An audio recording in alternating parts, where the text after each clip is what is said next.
Welcome back to more Final Fantasy VIII, everyone. So the series is actually over already, but there is one more bonus video to do, and that is actually show all the summons. As I mentioned in the last video, I was going to be doing this one as a bonus video, so let's do this. There are a total of 16 Guardian Forces in the entire game, and we're going to begin, well, with Quezacotl.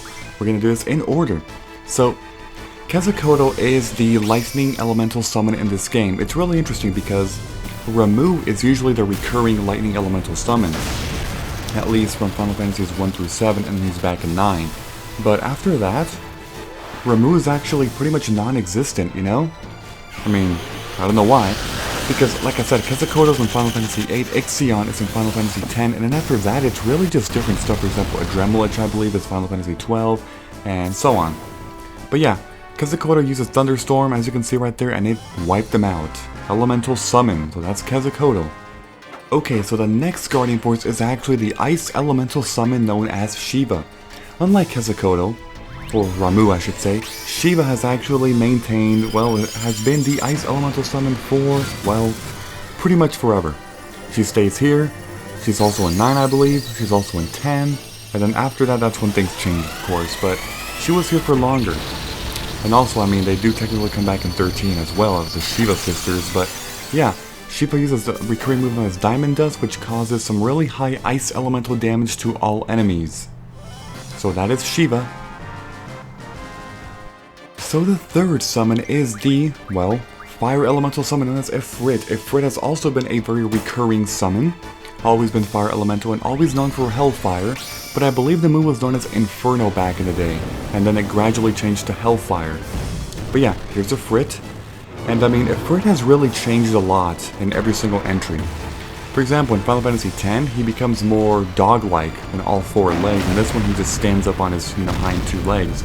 So, it's interesting, but yeah, like I said, he's the recurring fire elemental summon, so that actually didn't kill him. Did it not? No, it did not. So let's simply move on to the next one here. He's using Vampire. So, the next Guardian Force is actually Siren. Siren is a non-elemental attack, basically. She uses Silent Voice. Once he stops attacking us, like seriously. There we go, Silent Voice. Okay, so Silent Voice, like I said, is a it's a non-elemental attack. So it's safer to use in other GFs, because you don't have to worry about them resisting the element or absorbing it. But the downside is that it is actually the weakest summon in the entire game. Yes, Siren actually does less damage than Quezacotl or Shiva, and it by quite a lot actually, quite a lot. As you can see, only 1500 damage. But the cool thing is that this move actually has a chance to silence the enemy if it stays alive, so yep, that is Siren as well. Okay, the next element is actually the Brothers, which is, who has this one? You do. Okay, go ahead and selfie. So, Brothers is a, pretty unique summon, because I believe there hasn't really been anything like them ever since. So they are 2 brothers, and, they come out together, and they are actually Earth Elemental summon. The move is known as Brotherly Love. So the damage is, it's a little bit higher than Quezacotl and Shiva, and even Ifrit by a tiny bit, but, it's not much more powerful than them. So, like I said, it's Earth Elemental Summon, which means that it doesn't actually affect flying enemies. I don't know if bite bugs count as flying enemies. Let's take a look and see. No, it's a miss. I knew it. It's a flying enemy. But at least you saw the animation. At least you saw it. So the next summon is actually going to be Diablos. Here he is. So, this next summon, Diablos, it's another very unique summon. Instead of doing, around a fixed amount of damage, it actually does a percentage based on Diablos' level. For example, once Diablos is at level 100, this attack will actually inflict 100% of the opponent's max HP, which essentially means a one-shot kill, assuming the HP is 9999 or less, because this move does still have a damage cap. It can only go up to 9999. Because Diablos is not at level 100 at the moment, though, it's not going to do anywhere near 100% of the HP. It's actually not going to kill the bite bug. Let's see how much damage. It's going to be very pathetic, actually. Yep, see, only 568. So that move can actually be very pathetic or very, very good. Usually it's very pathetic, but in some situations it could actually prove to be quite useful. Okay, the next summon is actually one that does not attack the enemies. This is known as Rubylight from Carbuncle, the recurring summon. So, Carbuncle is it's a GF, a summon, that does the move known as Rubylight, and Rubylight doesn't attack the enemies, instead it casts the Reflect status on all 3 of your party members. So it's very useful for certain bosses such as Adea.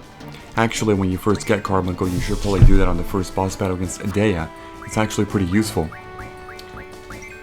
The next summon is one that attacks as well. This is Leviathan. So, Leviathan, once he comes up, there we go, uses the move known as Tsunami, the recurring move Tsunami. So, Leviathan is known to be the Lord of the Ocean, the Lord of the Sea, usually one of the stronger GFs, or one of the stronger summons I should say, in the Final Fantasy games. In this one, he's average at best. He's not one of the stronger ones for some damn reason. They chose to not make him too powerful. Instead, they just put an emphasis on his water elemental attack. So yes, Tsunami is the recurring water elemental attack, and Leviathan is the recurring water elemental summon, one of the more well-known summons in the entire Final Fantasy series. So in here, he casts this huge waterfall-like attack, and does some pretty good damage, as you can see. Pretty good, but yeah, that is Leviathan, the water elemental summon.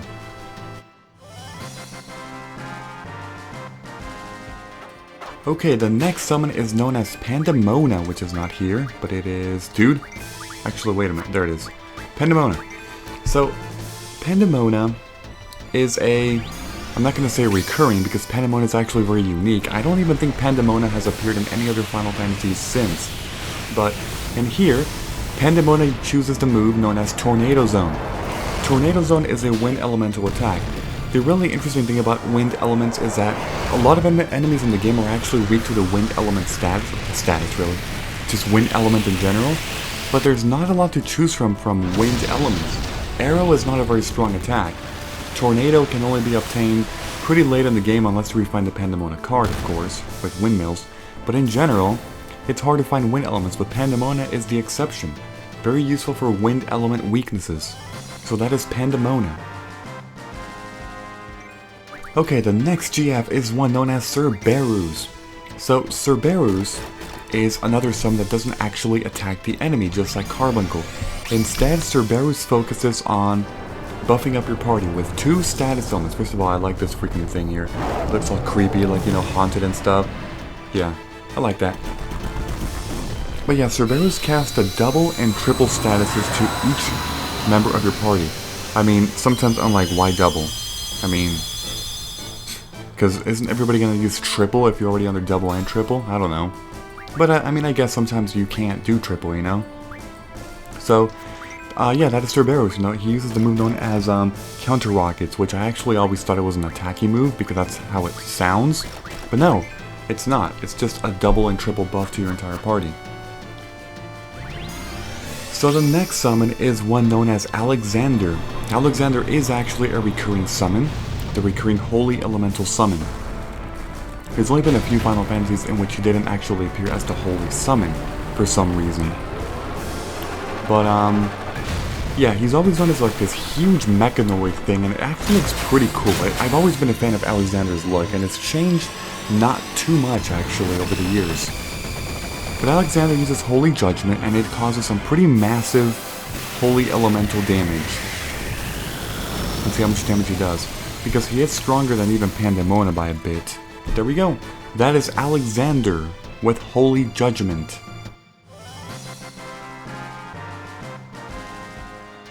Okay, the next summon is going to be one known as Doomtrain, and that is actually right over here. So, Doomtrain is very interesting. Just because of the massive statuses you can inflict. First of all, the attack is known as Runaway Train. So, Doomtrain's attack is actually Poison Elemental. It's really weird because most Final Fantasies don't actually have poison as an element, just as a status.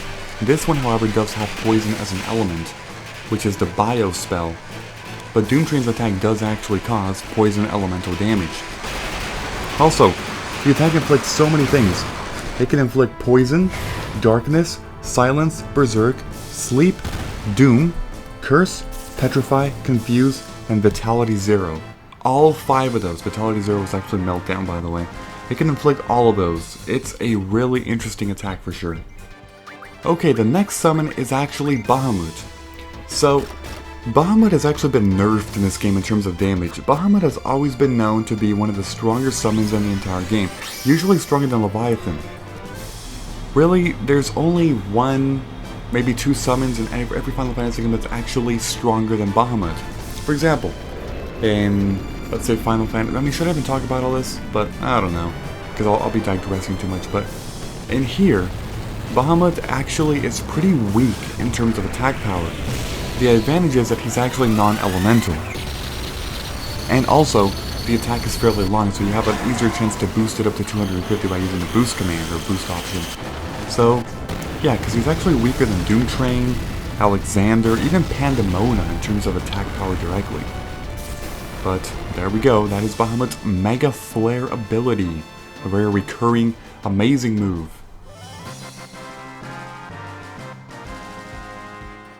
Alright, now moving on to the next one, and that is actually Cactuar, which can be found right over here. Cactuar is a summon that's also very interesting, very unique. So, basically, Cactuar uses the attack known as 1000 Needles, and he will be doing 1000 Needles for every 10 levels Cactuar has. Mine is actually really up there in levels. I think it'll do 9,000, not 10,000 quite yet. But yeah, look at that, 9,000 because it's level 90 plus. So he can actually do up to 10,000, technically breaking the damage limit. Because he can break 999, he can do 10,000 exactly. So yeah, that is Cactuar's 1000 Needles. Okay, the next summon is going to be Tonberry for sure. So Tonberry is a pretty funny looking dude, you know. I mean, I like Cactuars and Tonberries. But Tonberry's attack is known as Chef's Knife.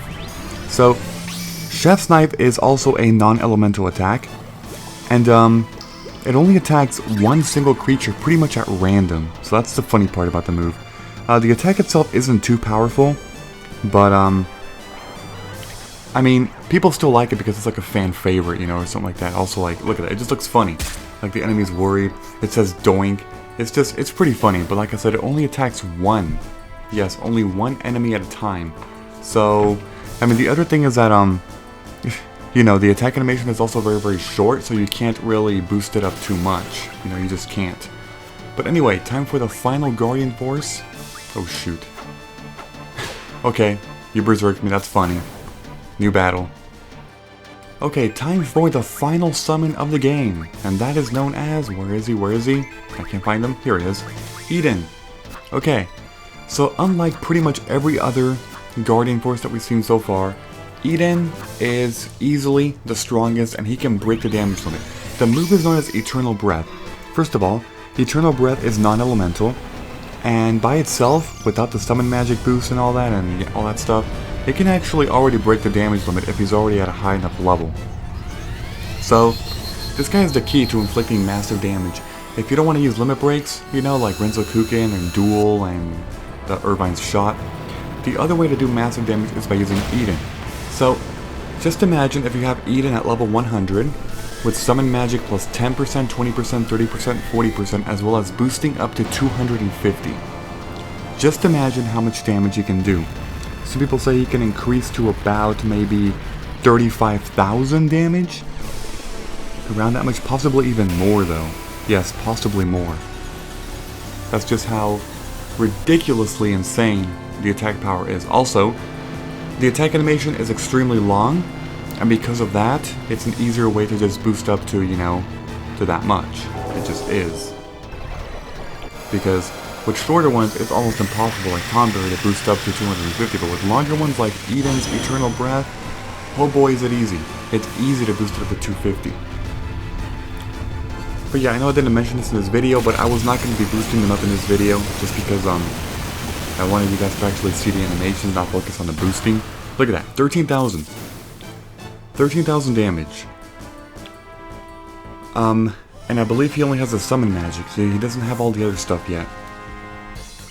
Okay, but that is all the summons. Let me just go ahead and show you Eden's current like level and everything. So he did about 13,000 damage in itself, like all alone. But, yes, there is a but. If I go to GF, he is only level 40. At level 40, according to the walkthrough, the official walkthrough, his attack power is around 6,300. And it can be boosted up at level 100 up to 11,000, which means I can still do technically twice as much. Almost twice as much damage. So it would be around 26,000, almost twice as maybe 24,000. That's unboosted. I did not boost.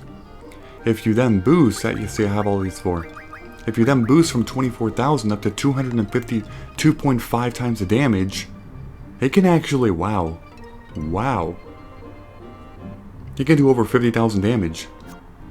All 16 of the Guardian Forces in the entire game, not counting all the other bonus ones. I don't know if I'll do the other bonus Guardian Forces in some other video, like Chocobo and Minimog and Phoenix and technically Angelo, I don't know. But, oh, and Odin and Gilgamesh, you know. But yeah, that is the 16 normal summons in the game. So, that pretty much concludes this series.